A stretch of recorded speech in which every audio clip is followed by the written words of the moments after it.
জুলফিকার রাসেল, সম্পাদক, বাংলা ট্রিবিউন। মাননীয় প্রধানমন্ত্রী, সংক্ষেপে বলছি, অনেকে অনেক কথা বলেছে, ঘরের শত্রু বিভীষণ যা তাদেরকে চেনার সময় হয়েছে।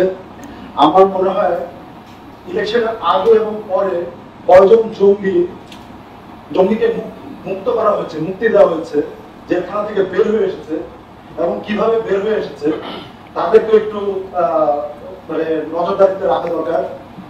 এই যে যাত্রাবাড়ির এই ইয়ে থেকে কি বলে ঢাকা ঢোকা এবং বের হওয়ার প্রত্যেকটা পয়েন্টগুলোতে মাদ্রাসায় ভরপুর, মানে যেদিকে তাকাবে শুধু মাদ্রাসা আর মাদ্রাসা।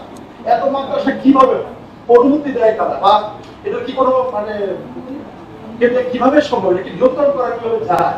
এগুলো যদি না করা হয় ভবিষ্যতে কিন্তু আরো প্রবলেম হতে পারে এইসব পয়েন্টগুলো। এটুকুই আমার বলা।